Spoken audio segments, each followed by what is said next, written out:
Dictolog 2025, November 12th.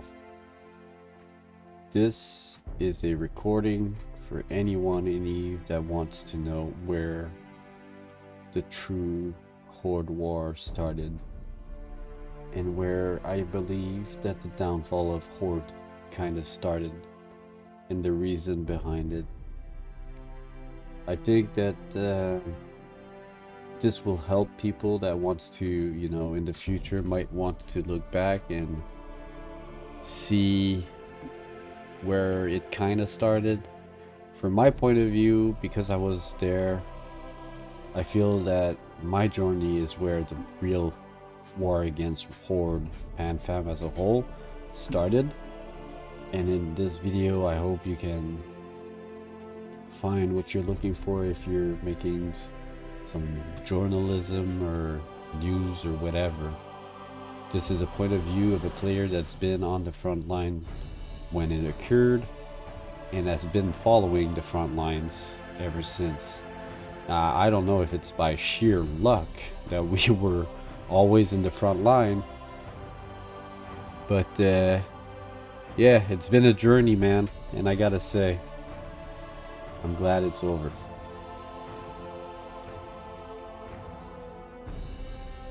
And here I was, November 5th, thinking about all the battle I've been through. Redemption, at long last. Here we are in Paragon Falls, or Imperium Reach. At this point, I don't even care where we are. We're in Horde space, and we're forcing them to stay dock in their freaking Keepstar. Those who kept on talking high on us.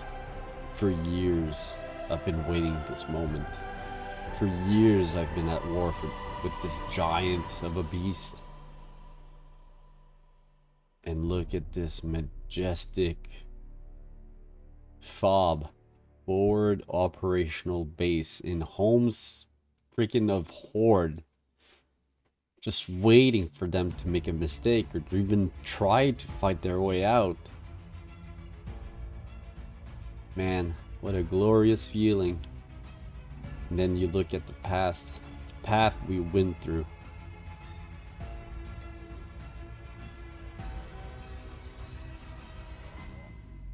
And it all started here.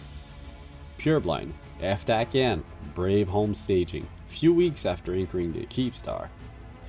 We're already being harassed by Snuffed Out that's shooting like the... So when you anchor a Keepstar, you anchor structure around your Keepstar to protect your Keepstar from enemy structure being anchored and being able to Skynet fighters to your Keepstar. That was the tactic. Yes, the original alliance that held the North long before it and Imperium joined in. A long time before they both joined. And we were already fighting outnumbered and outgunned every day. This was epic. These were snuffed out at the beginning. That started harassing us, but we fought them a lot of time.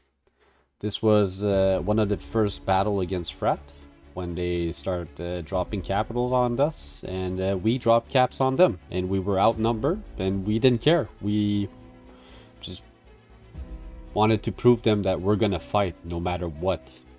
And at that time, it was Brave alone.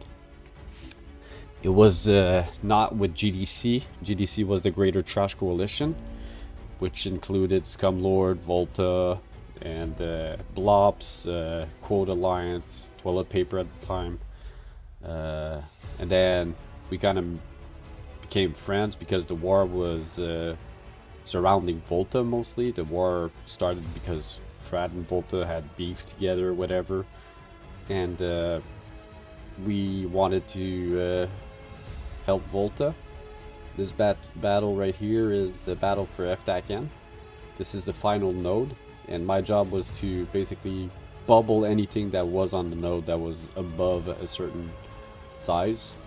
And so there was Dreadnought on the grid, and my sole purpose was to hold the Dreadnoughts while the allies killed them. And then when Fret arrived, they tried to extract their Dreadnought because they were losing the node.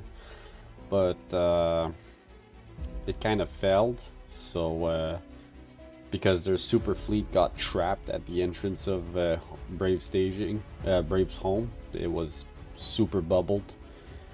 So yeah, that was like one of those moments in Eve where you're like, oh, remember that? Yeah, I was there when that happened. Yeah, I was on the specific grid where we won the battle for FTACN, you know. And then they tried EC TAC P8R, and that's when the war kind of switched toward a different perspective, I would say, in Pure Line, because they were not. So right now there's multiple mercenary groups. So there's Deepwater Hooligan, there's Skill U, Sounds of Mine, sorry if I forget other mercenary groups, and Frat.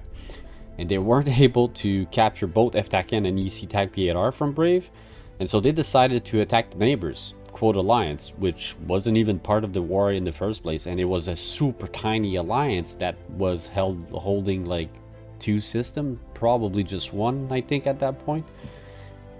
And we were like, yeah, so we created B2 after that battle for EC TAC P8R. I was an FC for Brave at that time, and we had a Discord channel. We were coordinating together tactics and stuff like that.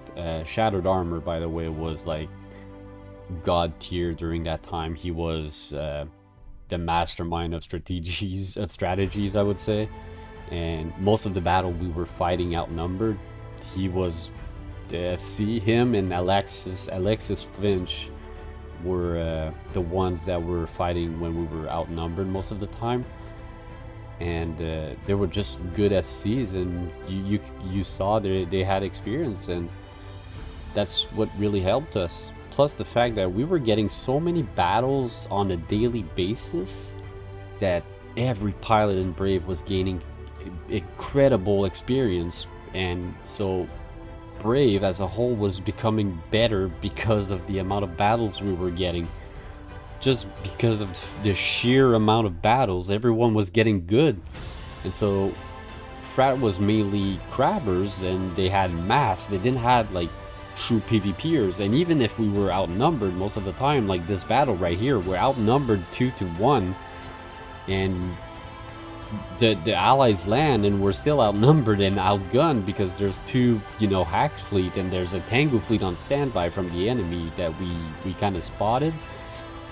And we had to be very mobile, so we had like, I think it was a Mutant fleet, and no, I think it was Eagle at that point. We were switching to Eagles because the Mutant got nerfed.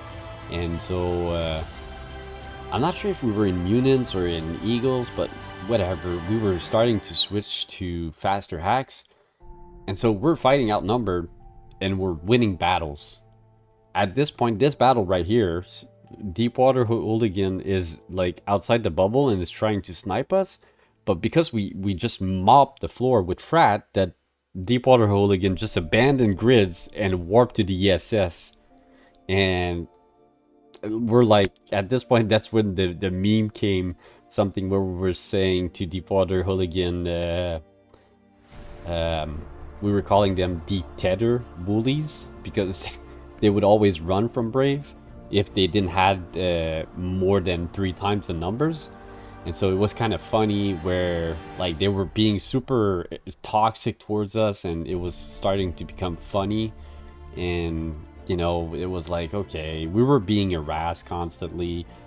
Skill U was the biggest of the problems. It was so bad that CCP just went into their staging and permabanned a bunch of them because they were just straight up like very toxic players, and it wasn't really good at all. Because like, imagine this, Brave is a new bro alliance friendly that, you know, there's new players that was coming in Brave, and then you got this group that was like just super toxic, and they were harassing people in local, and they were not, you know, they were not filtering their toxicity.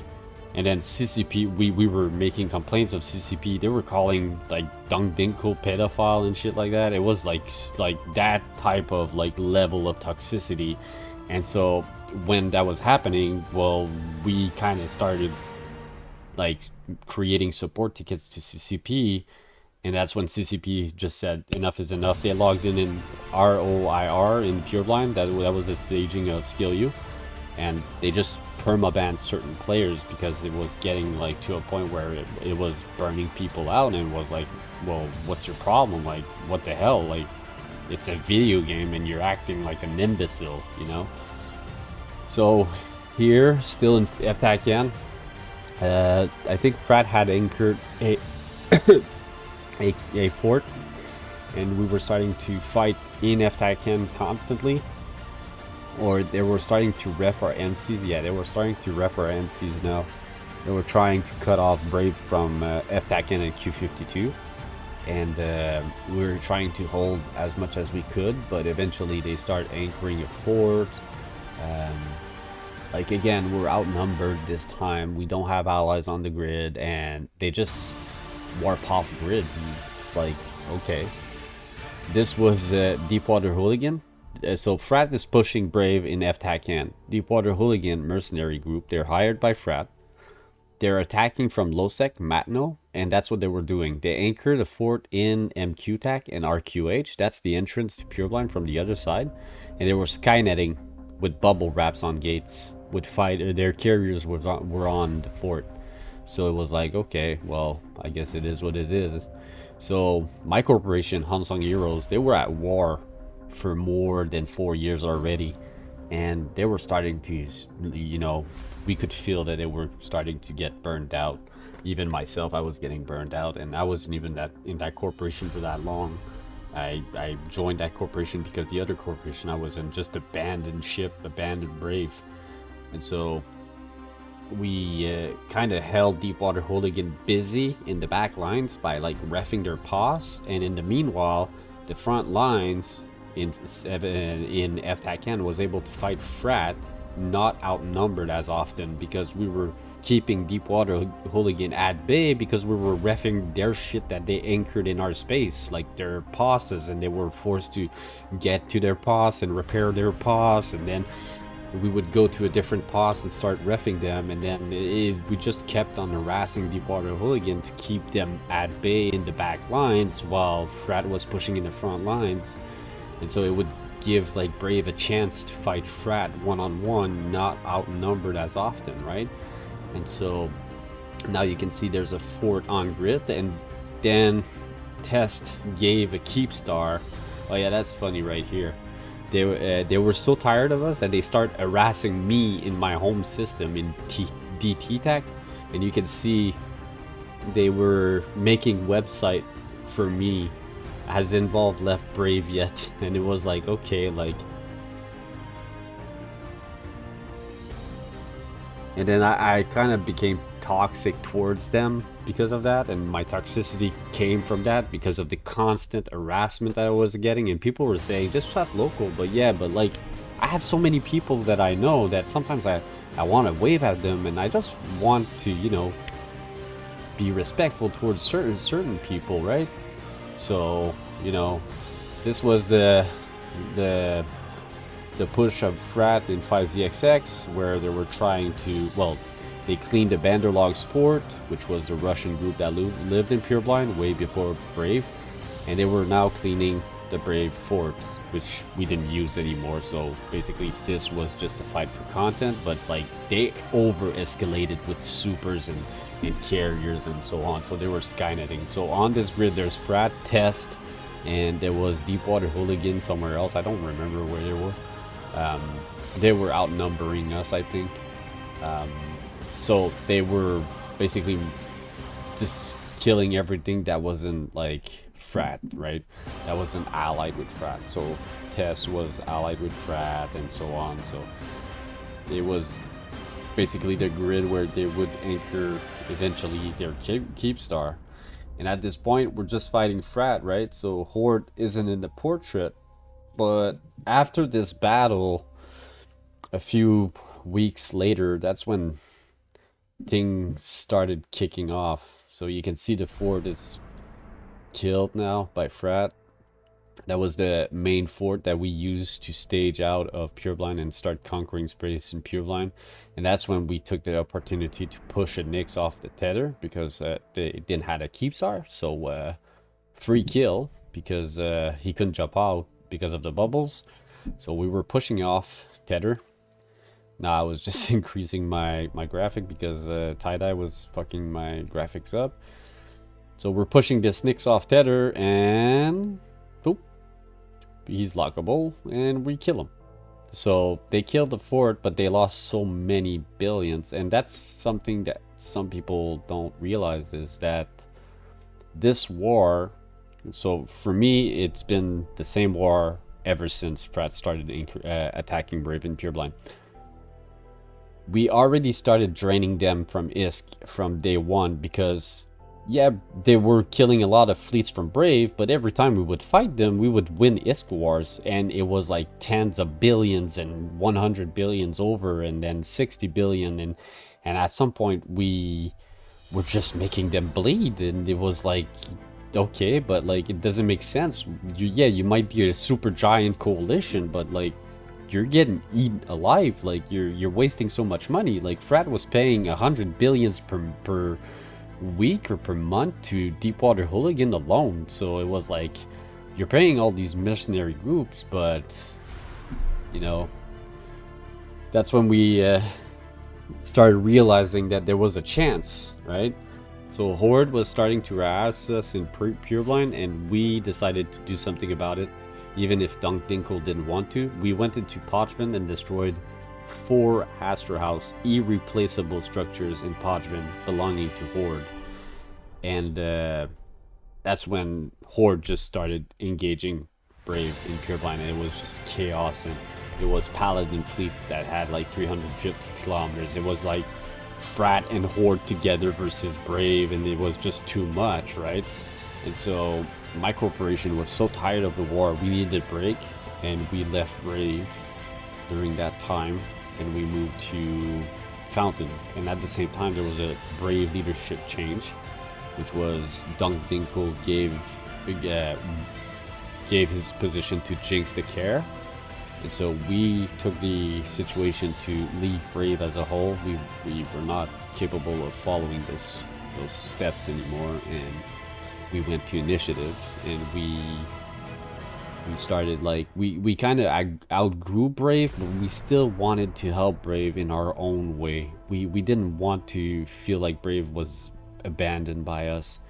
And you know, looking back at when we left Brave, it was really emotional, because you know, we liked the people there, we just outgrew them, and we were very tired of the war as a whole, and we needed a break. So when we moved to initiative, it was a little bit more relaxing, and that's where I started multi-boxing Dictors. That's where I started learning that having one Dictor on grid wasn't enough. I needed more than one, because I was getting primaried all the time. And so we were still fighting Horde, and every time I saw Horde, I would go straight for them, regardless of where they were. So yeah, it was quite the journey. And now we're at I think at this point we're at year 1. Yeah, so this is a recap that I made. I think it was like 2 years ago. Yeah, 2 years ago I made this video. So a year ago at this current date, Fraternity was making their grand entrance into Pureblind, and Brave newly acquired home became the front lines.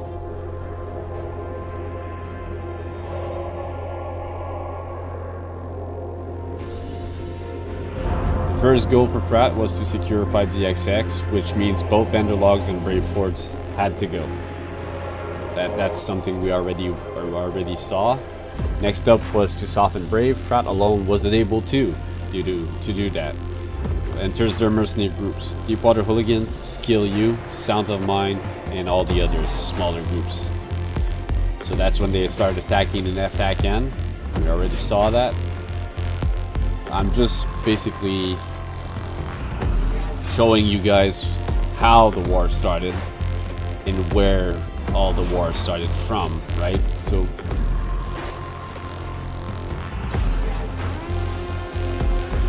we stood our ground and fought freshly out of a war against Banderlogs, Russian. We had to turn aside the differences and basically join force to fight this greater enemy, right?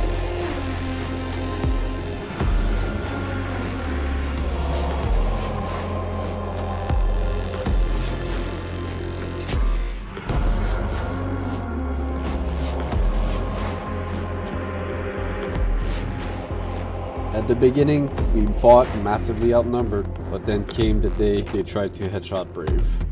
That was the attempt of Eftakian. Yes, the term I was there and he truly made a mark here. I was at the exact same spot where victory was secured. That is true. And the feeling too when you're on a type of grid like that is just remarkable. I couldn't, you know, man, I'm looking back at those footage and I'm like, oh my god, I was really there when that happened, you know? It's like, it's awesome, man. I really feel like lucky, like one of the lucky players that still plays and been through all of this, you know? And I'm not the only one, like there's plenty of people still playing that's been like there, and like there's still people I fly with today that we were together during that time, we're still flying together. By October 2023, Fred has made zero progress in the north. Norris turns towards Goblins. Horde 6 start attacking Brave in key location. We strike back and take away 4 Astros in the Cadre. Unreplaceable, each valued to 400 billion, 1.6 trill loss in total.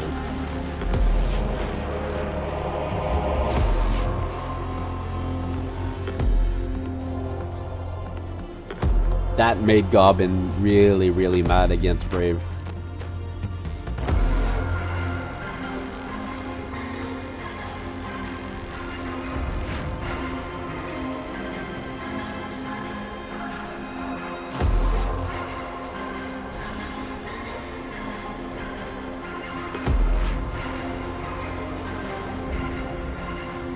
And that's exactly where we left Brave. So with most of our men were exhausted, including myself, we had to leave Brave. Pekka has been in constant war for 4 years. But for most of us, war is our birthplace, and then came the announcements we were waiting for. So we're still fighting, but we're moving at the same time, right? And then we're initiative, and we're still fighting against Horde and Pratt, which is, you know, hilarious. So this is when initiative deploys to Pureblind and the Imperium as a whole.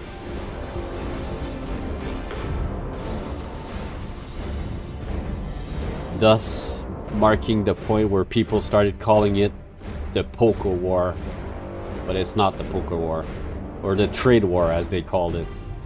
So that's where the trade war part of the war starts, where we're gonna go attack Frat and defend Brave in Decline and Fade.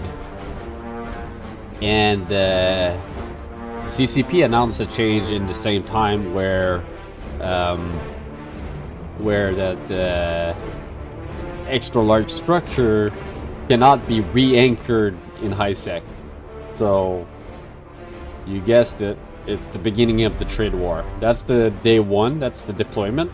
So in it at the time had a sig called Astartes, and it was like the elite of elite players, quote unquote, because it wasn't really true, because some of their members didn't even know what the fuck fuel types was for their ship and so on. So it was like, okay, you got a sig called Astartes, it's supposed to be the elite, but they didn't even know what type of fuel their capital needed. So it was, you know, all right. So there were, when I wasn't in it, I at first you're like, oh, they're super disciplined and so on, and then you're in their ranks, and most of them don't even have the same knowledge as your regular Joe Brave pilot. You're like, okay, this is gonna be great.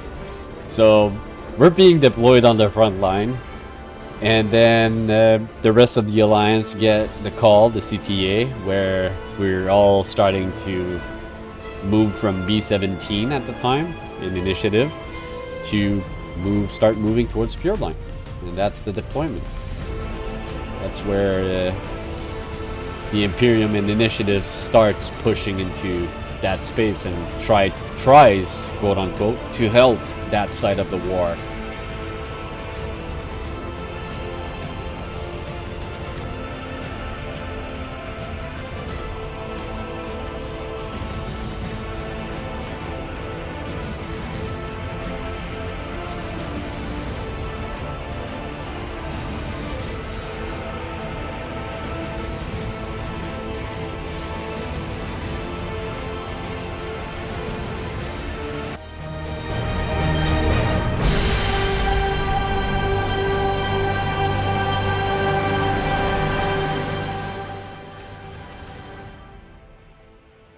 As you can see the bottom left, as we arrived in Pureblind, we already started reffing everything. We already started putting timers up. We put capitals on grids, and we started delancing everything that was in the vicinity of Pureblind. And at the same time, during late USTZ, we would go in frat space and snap their bridges to prevent Horde from advancing quick into Frat's territory all the way to Decline, Fade, and Pureblind. And I think that the mentality of Asher and Darkshine at the time was to get rid of the Frat minions in Pureblind as swiftly as possible and as quickly as possible. So this was the FN Keepstar that got destroyed.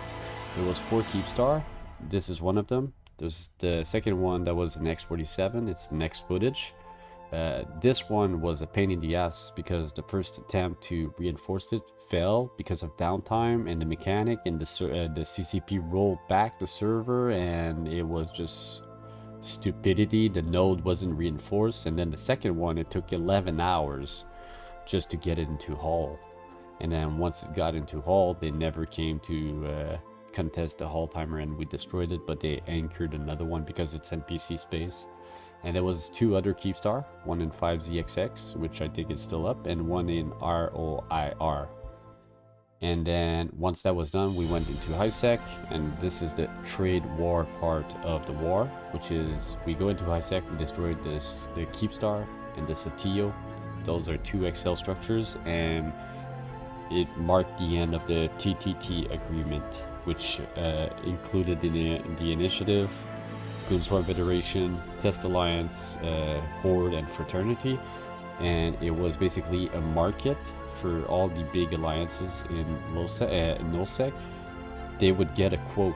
That was the blue donut, quote unquote. But with those 2 structures down and the forts are down, there's no more blue donut at this point. And then we merge Hansung Heroes with Seek, and a few minutes later, Asher announced he wants to push Horde because Horde has been taking space into Impasse and all that area. So we're moving the Imperium towards Impasse, Catch, Tenerifis, and Imensia. And as we're pushing in, Horde is just refusing to oh yeah, that's funny. It's just refused to fight us, so they just run away. This is funny because I was bluffing these guys. I just brought a buzzard in system and I start probing them, and they just ran. And then they came because I kept on harassing them with the buzzard, and they came and they tried to kill my dictors, and it was just funny. It was NC dot. And then we start moving, so at the same time I was like already in Tenerifis. I was reffing Pocos with bombers and stuff to basically, you know, just put my weight in, and I didn't care if I wasn't in fleet, if I didn't receive PAPs. I was just, you know, putting my weight out there because I hated Horde for what they've done, and it was time for war, and I wanted this. I truly wanted this, but it seems that at that time Horde probably didn't have the wealth or didn't have the ISK to go into full war. And so we kept pushing and pushing and pushing, and then we arrived in Innsmother, and this is where it was the front line for a few months. And I don't know, I don't know what to say about this. It's kind of weird because we took from Catch to Immensia, almost uncontested. And then we pushed even further. We took Wicked Creek, Deterid, Scalding Pass, and Innsmother uncontested. And those were space for Horde renters originally, and Horde never defended them. So it goes to prove that Horde didn't really had protection for them at all. They didn't had the interest of their income at all. So now that the income of Horde is completely crumble because they've lost the TTP, they've lost Pochvin and access to structures in Pochvin, they've lost those renters that were down south of them, and now we're on their border. And basically it was, the way I see it, it was a war of attrition, and they lost. And Gobbins knew it, and instead of admitting it, he just folded and left without saying anything to anyone. He just left. And just like that, the Horde Alliance died overnight because of poor management and poor leadership and dictatorship. That's not how you lead an alliance. Plus the fact he was never on the grid. And that's something like, yeah, I know I'm blacklisted from initiative and stuff like that, but Darkshine was on field. Waking T, their head of Diplo, was on field. He was playing with, they were playing with the players. They're good people. They're side by side with the players. You have to be on grid with your players. You're playing the same game as them. It's not because you're a leader of an alliance in a video game that makes you a bureaucrat. Like, I mean, are you for real? It's a video game. Like, come back to your senses, right? And then you have Gobbins that I barely saw on any grid of all these years, of all these wars. Like, this war, for me, it's still the same war. From Pureblind all the way to here, it's the same fucking war. And I've never saw him once on grid, on any grid. I still don't understand why the members still followed them. It was pure dictatorship. So, I mean, they could have sat down, and Goblin could have sat down with the leadership of Horde and say, look, I don't want to do this anymore. Like Dung Dinkle did. He passed his reign to Jinx the Care, and since then, Jinx has been doing a formidable job. And Brave is wealthier than ever. In fact, Brave outlived two alliances that constantly harassed it. Right? You had Tez that kept saying that Brave was gonna die, and they kept harassing Brave, and Test itself ended up dying. And you had Horde that kept harassing Brave, and PL and NC dot that was also harassing PL, and NC also harassed slow children at play. And look at this, they're all the ones that folded in the end because they weren't capable of fighting, outnumbered, and they weren't, you know, pushing as hard because they had the numbers. And we were fighting since day one outnumbered, so we grew in skills, we outgrew them, and we became wealthier and so on. And I mean, look at this. This is the victory, but it's not, it doesn't, it feels, okay, it is victory, but it doesn't feel like the right way to win a war. It just sounds like, you know, I'm French, right? And they say you wave, the French always wave the white flag and so on, but this is pure example that it's not the French people that wave flags anymore. You know what I'm saying? Like, and this is a joke, by the way, I'm just fooling around, but at the same time, like, with the thousands of members of Horde that just Goblin just gave up on them. And I don't know, man. That's how Horde died in the end. And yeah, I'm kind of glad to have been part of this incredible journey that's been a few years long. And I could say to myself, I'm happy that I have the friends that I was there since day one that are still there with me, flying together. And I just want to say to all the people I've met during those years and we fought together, we did it. And thank you for all your teaching. It made us, you know, persevere.